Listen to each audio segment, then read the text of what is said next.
And we're back with Rings of Power, Season 1, Episode 6. Yeah, let's see what's leading up to this episode. The orcs are marching on.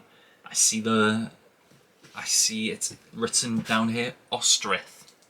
The orcs and Adar, their army, is marching on Ostrith. So, is this going to be like a Game of Thrones Battle at the Wall kind of episode where the battle just takes place the whole episode? Is that what it's going to be? Are we just not going to flash to Galadriel, Nori, or Elrond? This episode, is it all going to be a ronde and the battle at the tower? Because I'm all for that if that's the case. But this is only episode 6. Even if the battle was this episode, we've still got 2 more episodes. So wondering. With Nori, she's beginning to doubt her new friend, the Stranger, after a little mishap that happened with his powers last episode, when he accidentally unleashed a bit of force on her as well. So yeah, she's beginning to doubt him, just as the other half was beginning to get used to him as well, and even praise him for saving them from the wolves last episode. Now Nora's the one losing faith in him. But that's not the only problem. It seems he's also being hunted by these this cult, should we say. And one of them is so demonic looking, it's terrifying. Elrond and Durin are going back to Khazad-dûm to try and convince the King Durin to mine the mithril so they can give it to the elves. Because the elves, well, Gil-galad believes that because the tree is dying, it's a sign that the light of the elves is fading and they think mithril can save it somehow. Whereas with Galadriel, she is also... yeah, Galadriel is also on her way back to Middle-earth with Miriel, Elendil, Isildur, Halbrand, and whoever else, an army, well, not really an army. I think it was only like 300 men. I only saw 3 ships leaving, and they said each ship can carry 100 people each. So it's not much of a force if you're going to try and go back to fight all those orcs that were with Adar. So, wonder where that's going. I thought I need my ring. I managed to find it after I lost it last episode. There we go. Back together again. So, yeah, don't really know what else to say about this. How long is this going to be? 1 hour 9? Okay, it's not as... well, it's only 3 minutes shorter than the last episode, but let's carry on either way. So let's just get into Season 1, Episode 6 of Rings of Power, starting right now! Also, if you're watching this on YouTube, this is going to be a review. If you're watching this on Patreon, you're going to get the full-length version. So.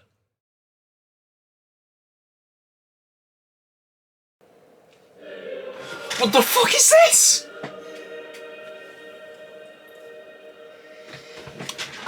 Oh my god! Wait, no, don't do this, don't do this to me. No, it started playing the next episode. I don't want the next episode, not yet. Please. Oh god. Let me just turn this off and wait for my camera to cool down before I play again, because my camera's overheating. I can't believe it lasted this long. Holy shit! Okay, and we are back like nearly an hour later when it's finally cooled down quite a bit. So, yeah, this episode, oh my god. You know what? Very focused episode. It was a very focused episode because like 99% of the episode was just in one area. In the Southlands, as we all thought the battle would be. And you know what? It was a hell of a battle. I did say, didn't I, like, is it going to be like a Game of Thrones battle episode where it's pretty much the whole episode is in one location? And I was right, kind of. And it all took place in the Southlands at Ostrith, at the village. That was where the whole episode took place. But now the Southlands are beginning to transform, are they not? Maybe I'll need to update the thumbnail for this episode just to kind of show what is going on at the moment. But yeah, okay. Episode started off with Adar talking to his children, all the orcs, and he called them Uruk, which we also know as Uruk-hai from Lord of the Rings is what Saruman calls his orcs. So Uruk are the first orcs. I guess that's what it means. And yeah, it delivers the speech to them, and they just march straight up to the tower and just walk in with no resistance whatsoever. And yeah, no one's there. Oh well, only Arondir is there, and he quickly enacts the plan of bringing down the tower, which is what they said last episode. Bronwyn said, when they come up here, the tower will fall. This tower will fall, and that's the idea. They both got this look in their eyes. I got it as well. I was like, is that the point?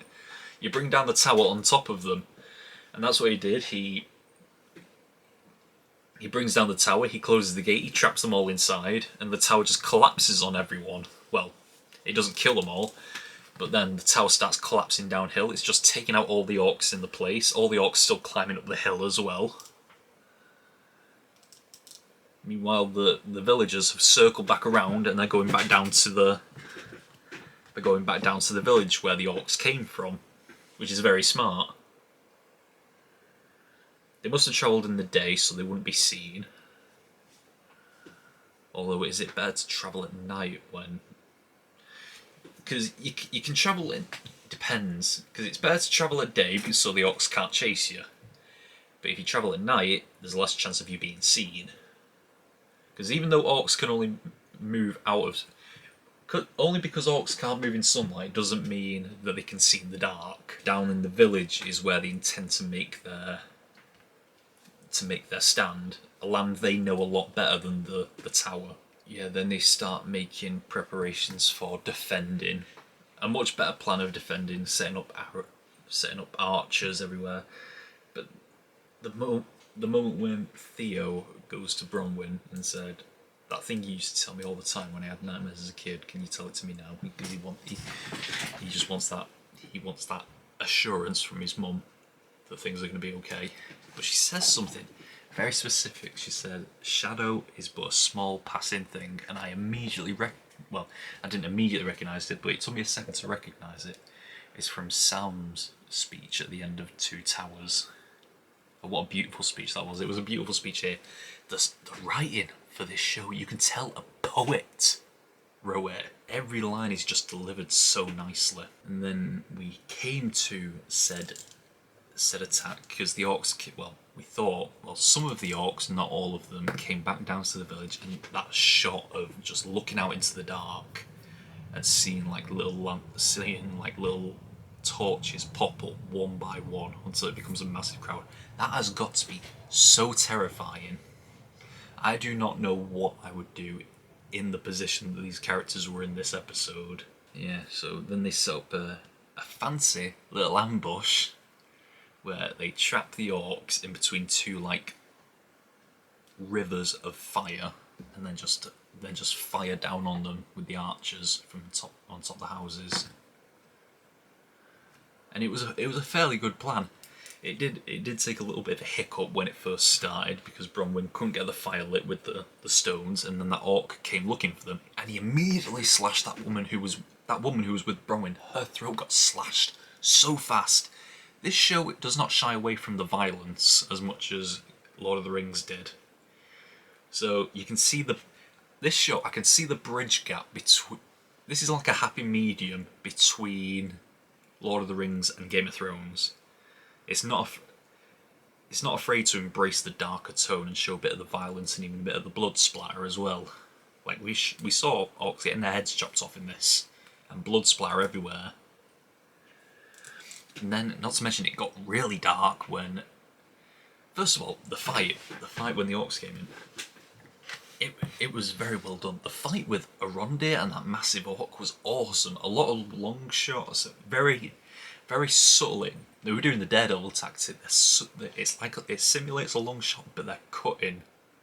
Like, it may very well be a long shot, but they're cutting between where is the stunt actor and where is the actor who plays Arondir. Because it was very hard to tell where one started and where the other came in. well, where one came in and where they finished. It was hard to tell. So it was very, very well done. A very good, brutal, brawling fight. Like, you don't even get that in You don't even get that in Lord of the Rings. And I've got to mention the action in this episode. The action from the elves. The action is more over the top than Legolas or any of the elves did in Lord of the Rings, but it's not as goofy or as weird as the stuff Legolas and Tauriel were doing in The Hobbit. It's not like you don't get elves running on stones of a tower that's falling down. You don't get them running on stones that are falling through the air. You don't get that here. It's a lot more grounded, a lot more realistic. They're like the peak of human fitness, these elves, as opposed to superhuman. It starts going well for a while. Like even when the villagers defeated the orcs at first, well, the orcs, you just felt like, oh my god, they actually did it, and it was just like a sense of disbelief. But then it was immediately, you were on a high for a second, then you brought immediately back down when you realised that a lot of the orcs they were slaughtering were actually the people who defected from the village last episode. And that is dark. Like, you put these villagers on an immediate high, and then you bring them back lower down than they were before, because they've realised they've just killed people who probably were their friends or family. Their neighbours, friends, family, they've just had a hand in slaughtering them. And that has got to be so demoralising, because then you realise that there's more orcs coming, because arrows then start raining down. What was his name? Treadwell, or something like that, the guy who brought the diseased cow to Bronwyn in the first episode. Like, he got shot up. Bronwyn got shot up. Treadwell, once they reached inside the keep, because the arrows were just raining down, Treadwell died, and Bronwyn almost died. Like, it actually got me, like, it was brutal enough that Theo had to be the one to not only, well, Aronde took the arrow out, but then Theo had to be the one to cauterise the wound. I could not do that. And then when it was like showing, like it showed Bronwyn's face, because I thought she was dead. It showed her face looking like she was dead. Then it goes back to Aronde, back to her face, back to Theo, back to her face. Still no change. She's not waking up. And they let it go. That's the thing with these episodes. They keep going. Like every scene, like they kept going in this, and every time, the longer it kept going, the more I thought, oh my god, she's actually dead. Because I thought, okay, she's about to wake up any second, but then she didn't. Okay, she's going to wake up now, and she didn't. And I thought, oh my god, is she actually dead? But then after about 20 seconds, she breathes again, and I'm like, oh, thank god. Because usually you wait a certain amount of time in a scene like that. You wait a certain amount of time, and then she breathes again. But then after that certain amount of time, she didn't, and I was like, oh my god. I feel kind of bad for thinking she'd wake up, and then she woke up. So, in a show like this, you can let that breathe for a second. Like, I know people have problems with the pacing in this show. Sometimes we linger on things a little bit too long, but that was a good way of using it, because it actually fooled you into thinking that she was actually dead, just because of how long they left her not breathing. Yeah, it was just such a feeling of hopelessness, because they kept on coming. The orcs kept on coming. Like, these people are demoralised now because of what's just happened with the other villagers outside. Bronwyn's injured, Treadwell's dead, and all the people are just stuffed inside this small building now. And more orcs just keep on coming. And you just feel a hopelessness of the situation. But then, that hopelessness was slightly snuffed out for a second when you got a glimpse of the Riders of Númenor. Galadriel, Miriel, Halbrand, Elendil, Isildur, all of the Riders of Númenor. I think they were really trying to recreate the Riders of Rohan moment there. Like, nothing will ever be as iconic, but it was executed very well. You just got the shots of them hauling ass across the countryside towards the village. And also you got that little scene with Isildur, Galadriel and Elendil earlier in the episode while they were still on the boat. And finally the meeting between Isildur and Galadriel. Galadriel has no idea how important Isildur is about to be. And yeah, this was the first time they were meeting. This was an episode of first meetings as well. A lot of people met each other for the first time.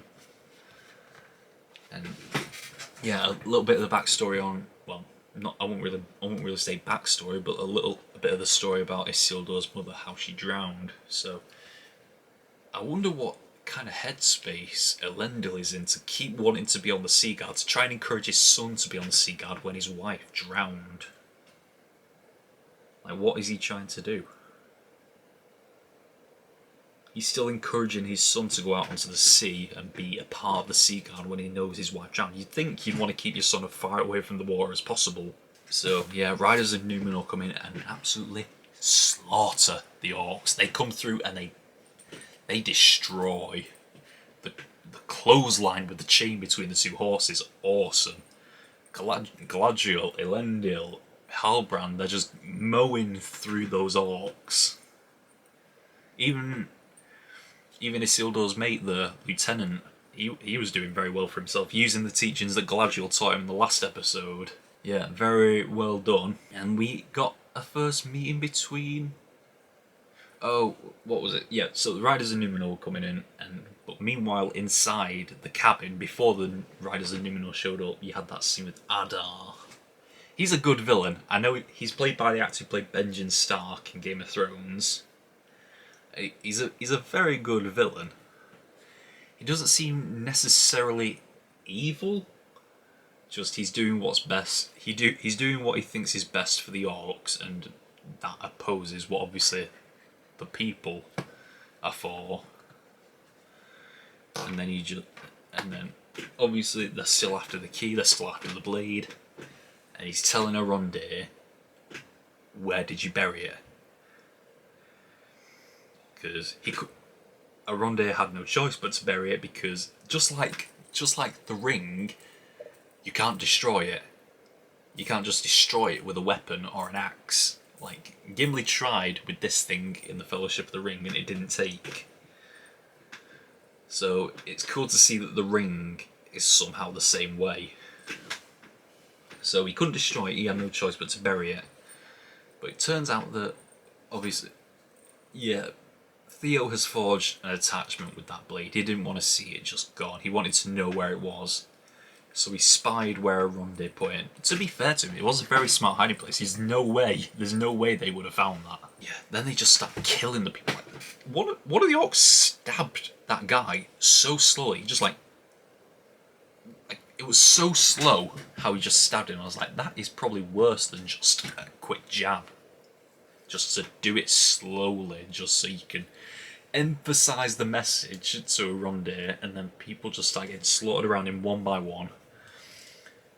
Then Bronwyn gets threatened, and Theo has no choice. Like, it's his mum, of course he's gonna, if he knows where it is, he's not gonna just let her die. And so he gives them the blade. But thankfully that's when the Riders of Numenor show up and then start destroying everyone. And we got a meeting between Galadriel and Arondir as well. A brief couple of scenes before Galadriel and Halbrand take off after Adar. And oh my god, I don't think I've ever seen a horse chase so intense. It was like Fast and Furious. And she was whispering the same words to her horse that that Arwen uses in Lord of the Rings to make a horse go faster. She pressed the NOS button on her horse, and together her and Halbrand were able to catch him. I mean, Halbrand had to trip the horse up. They made a point of showing that the horse was okay. They don't want no Peter. They don't want no RSPCA or Peter on their case right now. Like, no horses were harmed in the making of this. So they showed the horse getting up, and Galadriel wanted them to take Adar alive. Halbrand obviously had other plans, possibly referencing about a past between them. I imagine maybe Halbrand was part of Horden, the village that was destroyed in the second episode, or the first episode. Yeah, I imagine he was a member of that village, and Adar had a part to play in that. They took him back to the village, and where Galadriel started interrogating him. And honestly, I started losing support for Galadriel and gaining sympathy for Adar in that moment when she started threatening these orcs that he obviously cares for. Like, he calls them his offspring, his children. And she's talking about how she's going to leave him alive and she's going to slaughter every last orc, and she's going to whisper in his ear when it's over, all your kind are dead, all your offspring, all your children are dead. And then she'll finally kill you. Like, it was hard to feel anything for Galadriel at that point besides, like, what the fuck is going on with you? And Adar voices our thoughts, saying, I'm not the only elf being transformed by darkness. And I wonder if Galadriel's just going to let his words brush off her, or if she's going to really realise, like, this is why Gil-galad and Elrond tried to send you away in the first episode. Like, this was why, because it's getting a bit too much for you right now. You're letting it get too much of you. And I wonder, is this part of the reason why she doesn't take part in the battles? Is, like, this the part of the reason, like, if she was in battle, she would get too personal with it? So is this part of the reason? Like, she's afraid of what she'll do if she joins the battle. Maybe we're starting the change between her now and Galadriel that we know later on. But Adar, he's obviously not a follower of Sauron. Maybe he was once before, but he's obviously not now. Because he believes that he killed Sauron. Or because Sauron was experimenting with, like, dark magic, and orcs were dying because of it, and he was like, I'm not going to let any more of my children die because of what you want, and then he just thinks that he killed Sauron. Obviously we know that's not the case, because Sauron is the big bad for everything that comes later. So he genuinely thinks he's killed Sauron. And I guess Galadriel just doesn't want to accept it, because in her heart she knows she wants to be the one to finally snuff him out. But before she can snuff Adar out, Halbrand pulls her away. What followed then was a conversation which I was a little bit confused by. Like, is this a confession of love that we're looking at? I don't know.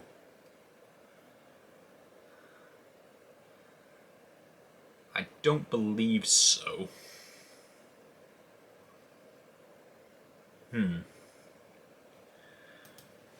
Meanwhile, everyone is celebrating in the village. Everyone is celebrating, despite how premature it is. Everyone is celebrating. Halbrand is introduced to Bronwyn.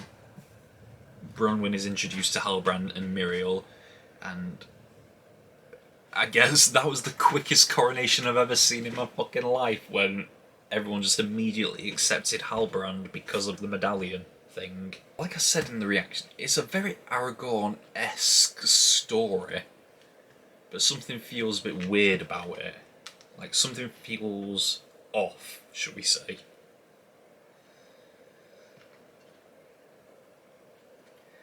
Because it's very Aragorn-esque. Like, guy just found in the most unlikely of places, turns out to be a descendant of nobility, a rightful king, and then he comes back to his homeland and defeats the invasion and becomes king. It's very Aragorn-esque. But yeah, not everyone has time to celebrate, because Arondir offers Theo the chance to get rid of the blade, because they think they've still got the blade because of the wrapping. They think they've still got the blade, and he's saying, give it to Numenor and tell them to toss it in the middle of the sea. Which is kind of right, because with Theo, obviously he's attached to that blade. He's got to get rid of. He's got to sacrifice it himself. He's got to be the one to give up that power rather than someone taking it from him and giving it away. Because if someone's giving it away on his behalf, or without him knowing, then he's always going to feel that loss. He's always going to feel that need for that power. But if he gives it away himself, he's given up that power and forsaken his own right to it, so he can't complain. Because it didn't react to the wound on his arm, he knows it's not the actual thing. He unwraps it, it's just a regular axe. Turns out Waldrig's got it because before the Riders of Numenor came in, Adar said, Waldrig, I have a job for you. But then we never found out what that job was. And we never saw Waldrig again until this point when he has the blade and he uses it to unlock, I guess, a dam or something that's holding back the sea behind the mountain walls. The water comes down, flooding the tunnels and trenches that the orcs were digging all throughout this series so far. And it all leads to Mount Doom. Mount Doom gets officially activated for, I imagine, the first time. Because it was a dormant volcano until that water came in and just vaporized it, and it's immediately set off the volcano. We saw Mount Doom erupt for the first time in this episode. It was insane. And the ash cloud just envelops everything. Oh my god, this was so good. And Adar has disappeared as well. Like we saw a last little shot of the barn he was being held in, and he wasn't there, so he's escaped. And now Mount Doom has been activated. Get the ranking out of the way. I don't even need... Like, no one should argue with me when I say this was the best episode so far. 6, 5, 4, 3, 2, 1. Every episode of this show just gets better. Let's see if we can stick the landing with 7 and 8. Yikes. Yeah, fantastic episode, awesome action, and a lot of... 2 storylines coming together. Once again, no Nora or no Elrond. Like, we missed off Nora in episode 4, we had her for a bit in episode 5, and then we've missed her off again in episode 6. But I imagine what part of the story they're playing now, because Galadriel and Aronde's story have come together, the only 2 characters who've been in every single episode so far, and they finally met in this one, and their storylines came together. But now where do we go from here? I can't wait for this. I can't wait to watch the next episode of this show. It's just gotten better, like the ranking has shown. It's just gotten better as it's gone along. And I can't wait to see if it sticks the landing or not. I'm terrified, but I'm also excited. But yeah, that is all we've got for this week of Lord of the Rings, Rings of Power. Until next time, we are over and out. Bye!